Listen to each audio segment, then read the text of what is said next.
Welcome to the Old Time Radio Westerns. I'm your host, Andrew Rhynes, and let's get into this episode. This episode is going to be Horizons West. Original air date is January 3rd, 1966, and the title is Lewis and the Blackfeet. Let's get into it, and I hope you enjoy.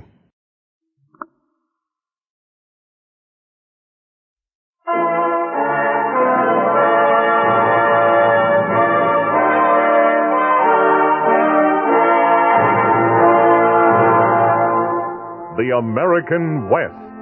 Once it could have been the British, Spanish, or even the Russian West. It became American primarily because of the explorations of two young Army officers, Meriwether Lewis and William Clark. Their pioneering journey stands as one of the great achievements in the history of the United States.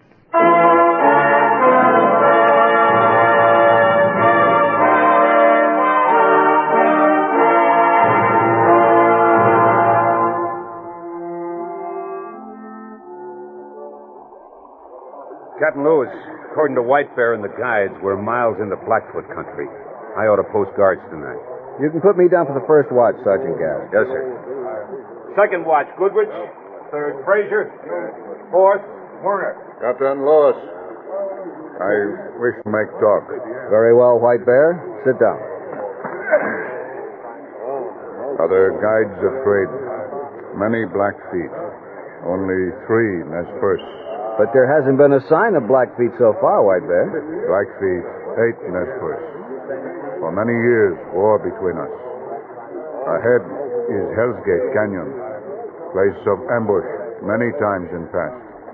Trail filled with bones of Nez Perce. And you want to go back home. I can't blame you for that. I speak for others. They go home. I stay. I lead you through place of much death. If you say. No, White Bear.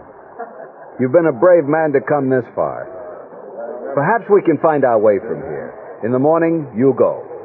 My friend, do not go into canyon. The Blackfeet are not my enemies. They have no reason to harm me. Captain, Blackfeet, warrior people.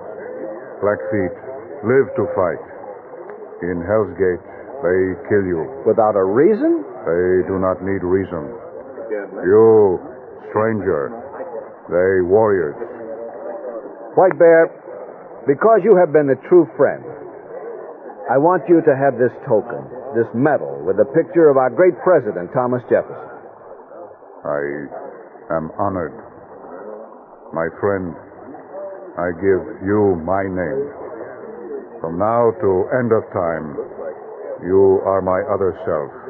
Thank you, White Bear. And my name is yours. Then we are truly brothers.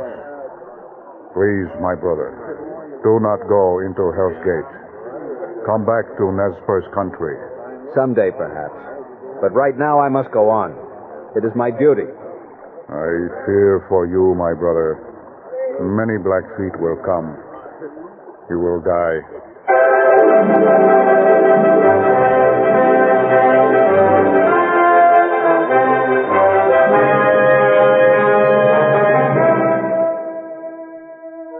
Horizons West, the continued story of the Lewis and Clark expedition.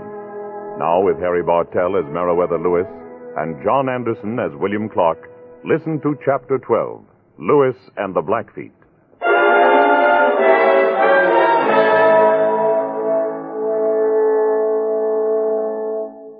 July 5, 1806. Meriwether Lewis and 9 men of the Lewis and Clark Corps of Discovery, including the brothers Reuben and Joseph Fields, White Bear and the Nez Perce guides, and the big Newfoundland dog Scannon, headed north and east toward the Great Falls of the Missouri River, today the site of the important Montana city of Great Falls. Here Sergeant Gass and a detail would wait for Sergeant Ordway's party, floating down the Missouri, and help portage them around the falls. Lewis, 3 men, and Scannon would go north to explore the Marias River, then meet Sergeants Gass and Ordway where the Marias joined the Missouri. Together they would descend to the junction of the Yellowstone and Missouri rivers, where Clark and the rest of the Corps would be waiting. It was a daring and dangerous plan, made because the captains were determined to take back to civilization adequate information about this Montana country. At Meridian the next day, we smoked a pipe with our Nez Perce guides. We supplied them with food and bade them farewell. Then we mounted our horses and rode toward the canyon called Hell's Gate. Over here, Druyard. How does it look ahead? Capitan, you're right ahead with me, if you will. Gas, keep the detail moving. Stay alert. Yes, sir.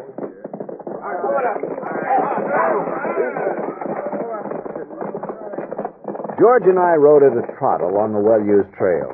About 2 miles of it, and George gestured at what seemed to be a recently vacated camp. We rode in, dismounted. This is it, sir. Blackfoot camp, huh?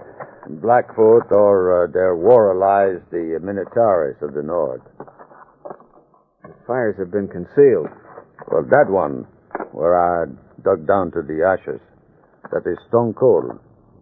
Only war parties take the trouble to hide their fires. How old is this camp, you figure? I say 2 months. In 2 months, they could have made a sweep into the Flathead country and be riding back this way. We got to keep our eyes open, sir.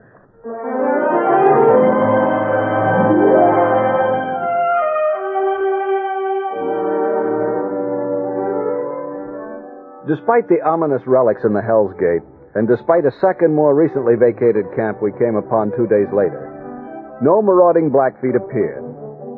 With an easy trail, plenty of game, and good horses, we reached the Great Falls in a mere 8 days. It was like a paradise. Grass was luxuriant and plentiful for the horses, and all around us were the undisturbed buffalo herds. Evidence that the Blackfeet were not in the area. I sent Sergeant Gass and Joe Fields to recover our canoes from the shallows where we had sunk them the year before, and Rube Fields and I opened the cache. Captain, this earth's heavy and wet. Let's hope we wrap things tight enough. Yeah, almost there. I'm into it. Captain, it's in bad condition. Let's see. Yeah. Looks like the Missouri paid it a visit at flood time. Get the rest of the stuff out while I look at these papers. Yes, sir. Good news, Captain. News are all right. Yeah, we could roll away in them right now if we had to. It's some consolation. What a mess. What is it? Does medical supplies ruin? Oh, the box is tight enough, but the stopper came out of the laudanum. The ruined cache was a disappointment, but the night was pleasant. We fared sumptuously on a tender hump of buffalo. After the meal, I set the watches, worked about an hour on my notes, and then rolled up in my blanket. First thing in the morning, as a precautionary measure, I sent McNeil out to round up the horses for a count. He returned with only 10. Well, it's high and low, sir. I checked all the trails. Nothing but these 10. Sergeant Gass? Sergeant Gass reporting, sir.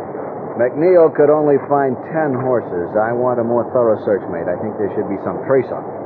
Well, if there's engines, there ought to be signs.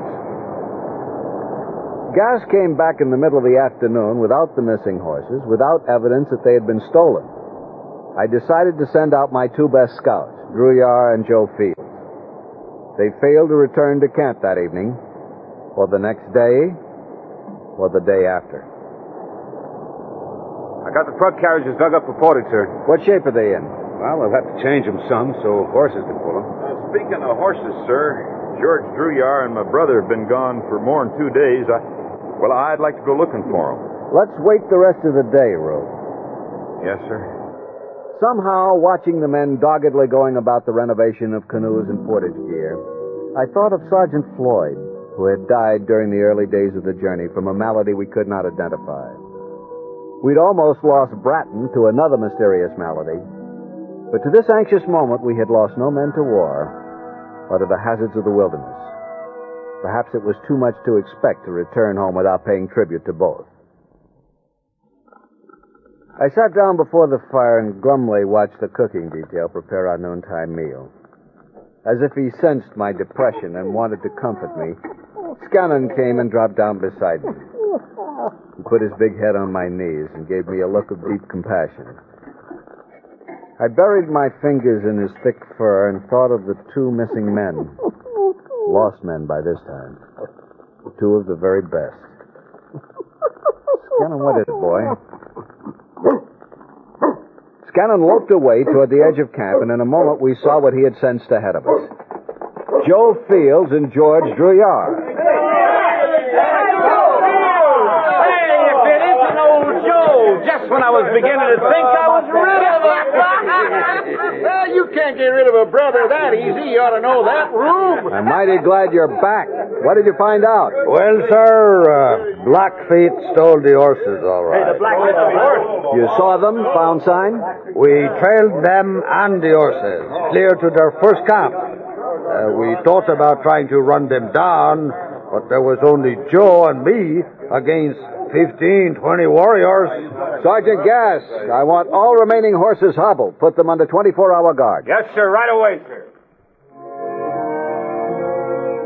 I was greatly relieved and adjusted my thinking to the grim fact that we had only 10 horses. These would have to provide motive power for pulling the baggage and canoe-laden trucks over the portage and carry me and my detail on our exploration of the Marias River.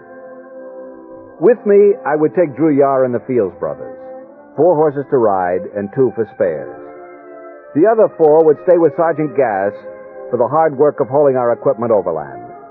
Then Thompson and Werner came in with more meat and reported McNeil, the 3rd member of the hunting detail, missing. Finally, as night was closing in on us, McNeil appeared. He practically fell off his horse. Captain, I'm sorry. Why? Oh, you'll never believe it, sir. Try telling me. Well, I was down on the Porter's Trail, and all of a sudden, a big grizzly about 6 feet tall reared up out of the thick brush. My horse shied, and he bucked me off and ran. Well, when I started to get up, this bear was standing over me, growling like all get out. I jumped up, grabbed me rifle, and whapped him over the head as hard as I could. Now, wait a minute, McNeil. I told you, sir. I said you wouldn't believe me. All right, go on. Well, I whapped him because I had no time to shoot. Anyhow, he staggered back, scratching his head, looking kind of amazed, and I made for the nearest tree. Man, let him finish. Let him finish. Let me tell you, sir, when he got over being dizzy, he was one mad grizzly. He sat down under the tree to wait for me. About 5 hours later, he got tired and went away, and it was late afternoon. Well, I saw my horse a couple of miles away, so I got down, I ran for it, and I rode for here. McNeil, you're right. I don't believe you. Sounds like a tall tale, sir, but will you look at his rifle? Barrel's broken off right above the breech, and bear hair is still sticking to it. Now, there's something. It has to go into my journal.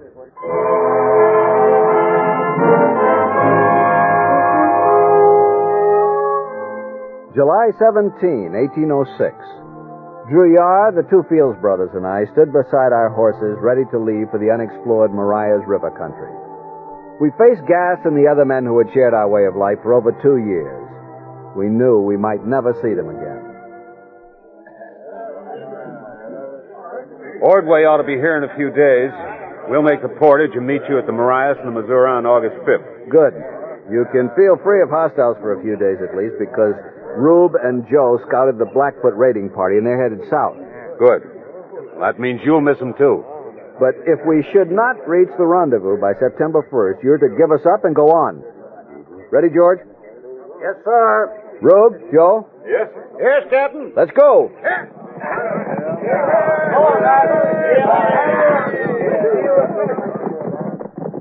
We pushed into a semi-arid plains country to the north and camped on the banks of the Teton River.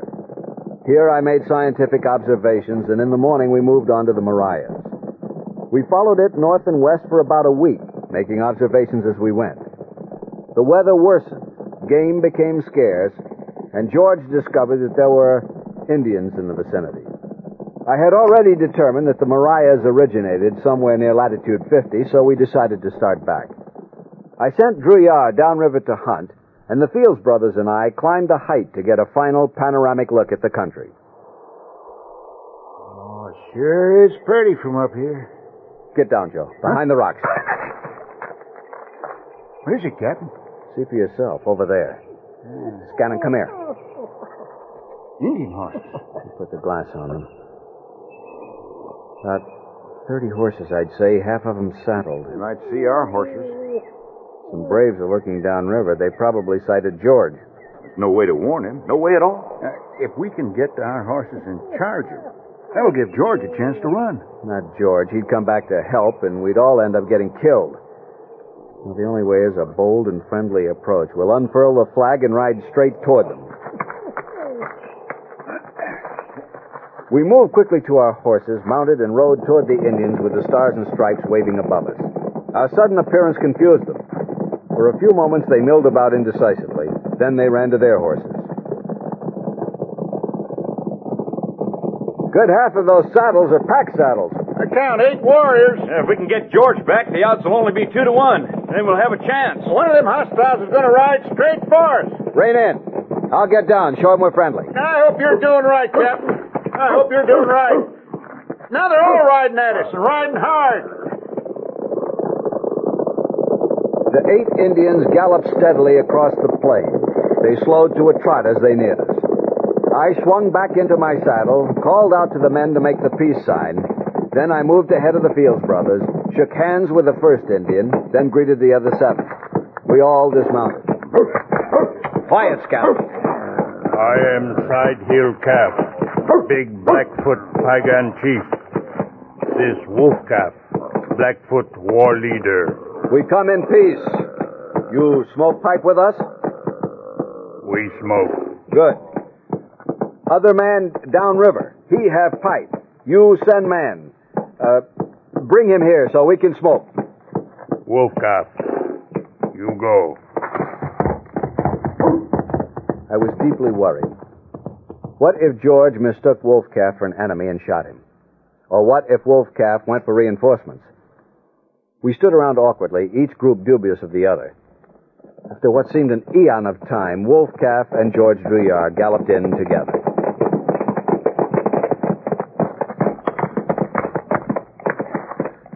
This, Wolf Calf, he tell we are going to have a friendly smoke. I'm glad to see you, George. You better let me have the pipe.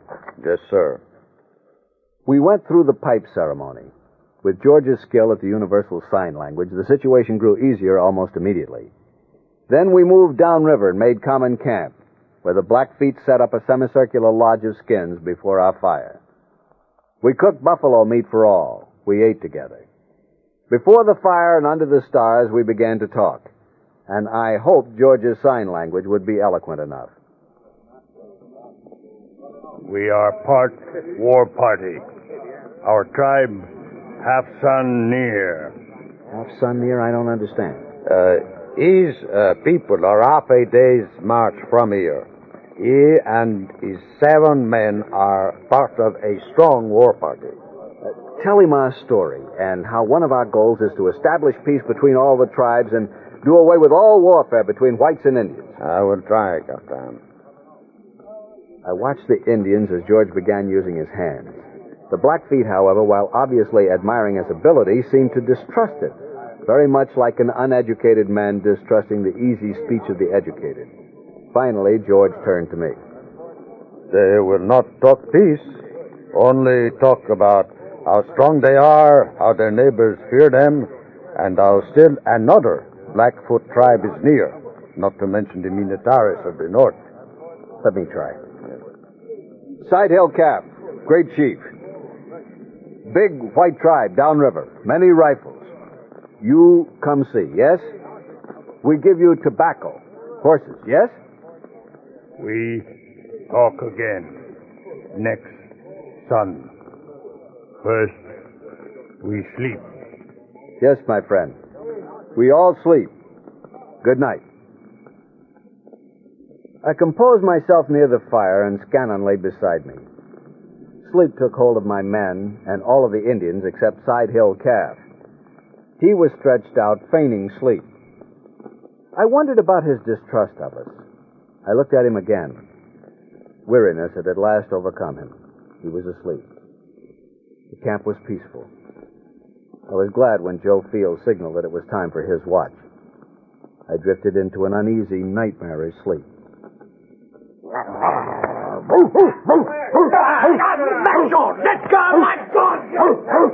The noise of the fight awakened me. I jerked upright. Close by, Druyard was struggling to get his rifle away from a pair of the warriors, and he succeeded when the growling Scannon attacked one of them. Rube and Joe had closed with Sidehill Calf and another savage who had stolen their rifle. I reached for mine, found it missing, and leaped to my feet, pistol in hand. Give me that rifle! You die! Get him, Rube! Get out of there! As Rube Fields killed Sidehill Cap with his knife, I ran after the Indian who had my rifle. I caught him within 50 yards and, brandishing my pistol, forced him to drop it.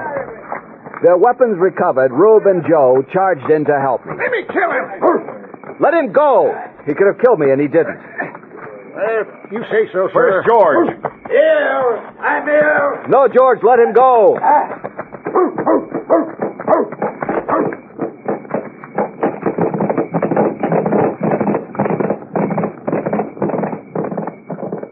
Yeah. For a moment, I thought he was going to kill you. I was lucky. His bullet was so close I felt the wind from it. I'm all of a piece. How about you two? We are all right. It's Scannon. He saved my life. Ever want to give that dog away, Captain? You know to who? I think I'll keep him for a while. Throw some wood on that fire so we can see. We better pack and get out of here as fast as we can ride.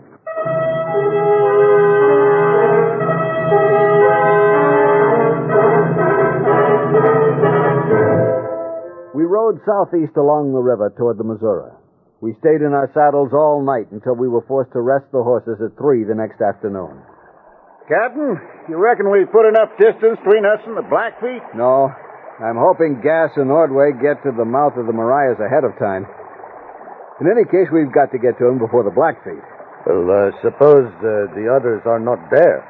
You told Gas to meet us August 5th. That is 9 days away. We'll have to ride up the Missouri till we do meet them. I'm sorry we had to kill those two warriors. Well, it was them or us, sir. I suppose so. I keep thinking we had a chance to establish friendly relations, and somehow we missed. Well, I see one thing, Captain. Smoking with them did some good. Except for Sidehill Calf and the one that you shot, the others did not try to kill us. And you kept me from shooting one of them. And me. You're right. The peace pipe means something to all of us. We'd better round up those horses and get going. We covered 17 more miles that afternoon. Then we stopped for a hasty supper and rode on by night until 2 in the morning. We had to rest the horses again, as well as ourselves. We were awake at dawn, frankly amazed to be alive. Although so saddle-sore we could hardly walk, we left, determined to make it to the Missouri, scared that at any moment hostiles might descend upon us. Oh, I'm tired. When we get there, I won't get down from the horse, and I'll fall off. You hear that? Yeah. It wasn't an Indian musket.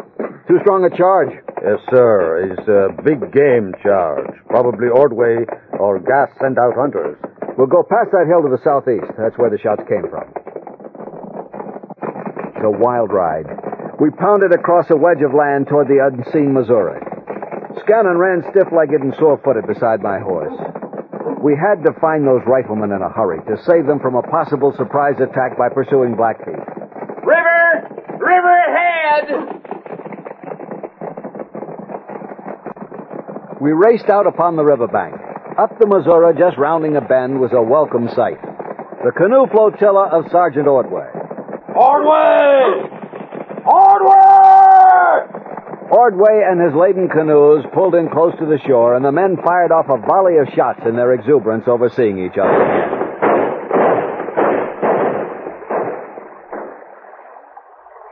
Captain Lewis, good to see you, sir. While Ordway was explaining to me that Gass and his detail had ridden overland to the Marias and Missouri rendezvous, John Coulter and John Collins, whose hunting rifles we had heard, came in with meat. Captain, we can eat here since we've suddenly got plenty of meat. No, Sergeant. The sooner we reach Gass, the better. The Blackfeet are on the warpath, and he must be warned. You had trouble with them, sir? A couple of nights back, they tried to steal our horses and our rifles. Had to kill 2 of them, a chief and a warrior, before we could get clear. By now, the whole Blackfoot nation could be after us. Well, we better ride close to the river the rest of the way, sir. It's too slow. There's room for us all in the boats. Joe, throw the saddles in the river. Rube, run off those horses. But, sir, that's throwing away money. All the downriver Indians want horses. What good is money to any of us? The Blackfeet catches. All right, men, everybody in the boats.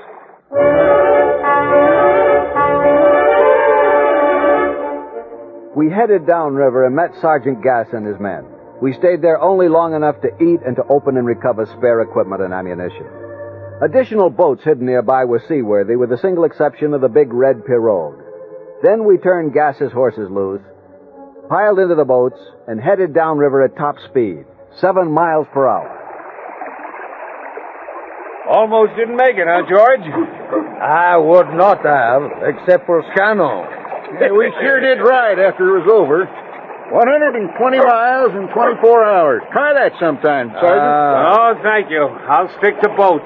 Then tell your steersman to slow down. We're losing Ordway. Easy, Cruzat. Half speed. Captain, there's a big river ahead. Yellowstone, I think. Move in closer to shore, south bank. Yes, sir. I don't see any sign of Captain Clark. Not anywhere. Cruzat, lay into shore. I stepped out on the bank and was assailed by a swarm of mosquitoes. I found a piece of torn paper and a broken knot stick. Evidently, there had been a note destroyed by persons unknown. Captain, looks to me like Captain Clark was here. The mosquitoes are terrible. Maybe Captain Clark went south to get rid of them. I got him.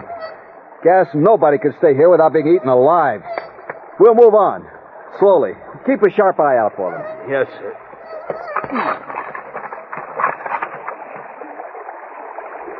By August 11th, we had still failed to make contact with Billy Clark. We were running out of meat because we had allotted very little time to hunting. Since our chances of being overtaken by the Blackfeet were now remote, I ordered the boats into shore and camp made. Needing exercise, I selected myself to provide meat. With Cruzat as my partner, I plunged into the thick woods along the river looking for game. Suddenly, we came upon 2 elk. I had killed mine, but Cruzat's, only wounded, went crashing through the brush. We set out after it in among trees well shadowed by late afternoon. Somehow, I had outdistanced Cruzat and looked about for him. Cruzat! Cruzat! There was nothing but silence. I moved ahead, looking for him. Cruzat! I'm shot! Help! The bullet had slammed into the fleshy part of my thigh and passed clear through. I felt the blood running warmly down my leg and into my moccasin. I staggered back toward the river. I called out repeatedly for Cruzat, but got no answer. Blackfeet, I thought. I had to make it back and warn the others. Captain! Captain! There he is, Ordway! Come here! Give me a hand! It must be Blackfeet, George. Send the men out to find Cruzat. Yes, sir. After we get you safe. They carried me back to the boat, the white pirogue. As Gass applied a dressing to the wound, pain surged up suddenly, and everything went black.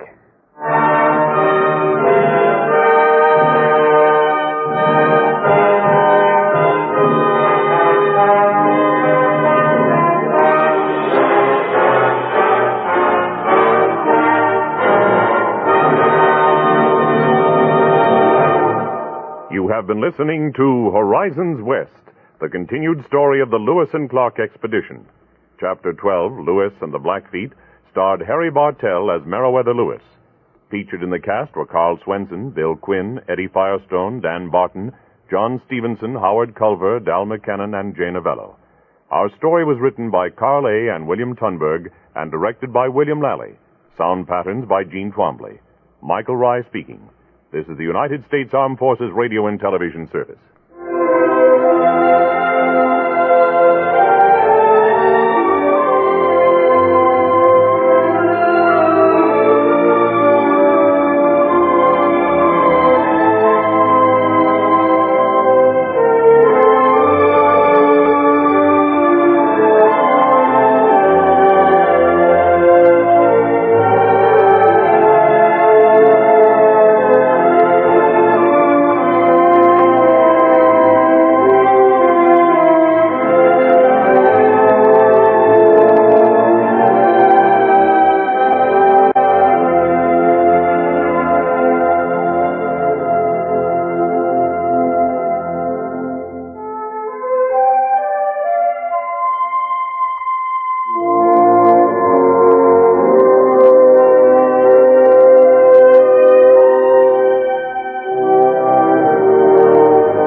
This has been a presentation of OTRWesterns.com, and we hope you enjoyed. Please take some time to like and rate our shows in your favorite podcast application. Follow us on Facebook by going to OTRWesterns.com/Facebook.